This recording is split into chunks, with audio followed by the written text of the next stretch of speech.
2021 में NRI city में एक व्यक्ति की हत्या हुई थी, जिसमें कि तत्काल उसमें इसमें अभियोग पंजीकृत हुआ और विवेचना हुई, और विवेचना में जो शूटर थे उनको जेल भेजा गया और जो भी आरोपी थे उनका गुण दोष के आधार पर निस्तारण किया गया।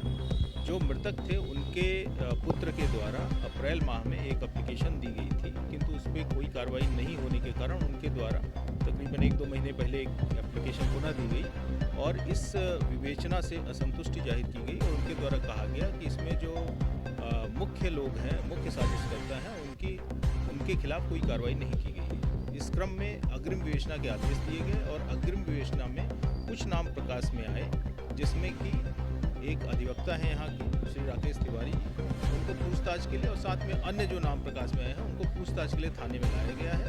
किसी की कोई गिरफ्तारी अभी नहीं की गई है, सिर्फ पूछताछ चल रही है, जो विवेचना का एक भाग है।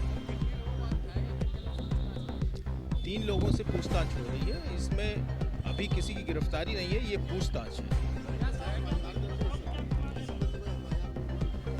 ये एफआईआर पहले ही पंजीकृत थी जिसमें चार्जशीट लगी थी, ये अग्रिम विवेचना के लिए।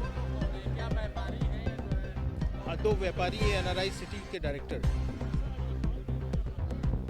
नहीं, इसमें ये बेसिकली विवेचना का भाग है, चूंकि वो अधिवक्ता है इसलिए उनके समर्थक में जो अधिवक्तागण हैं वो आ गए हैं। लेकिन चूंकि इसमें जो फर्दर इन्वेस्टिगेशन है उसमें जैसे तथ्य प्रकाश में आएंगे, अभी हमने उनको एक मौका दिया है कि जो हमारे पास जो साक्ष्य हैं वो उनको काउंटर करें।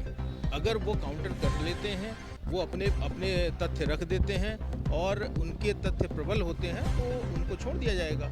और अगर ऐसा प्रतीत होता है कि उसमें डाउट क्रिएट होता है कि या उसमें ऐसे साक्ष्य मिलते हैं कि जो इशारा करते हैं कि ये उस साजिश में रहे हैं या इनका किसी तरह से रोल रहा है, तो फिर इसमें आगे कार्रवाई की जाएगी। नहीं, अभी तो चल रही है, अभी पूछताछ चल रही है। अभी इतनी जल्दी हम उस निष्कर्ष पे नहीं निकलेंगे जब तक कि पूरी पूछताछ पूरी न हो।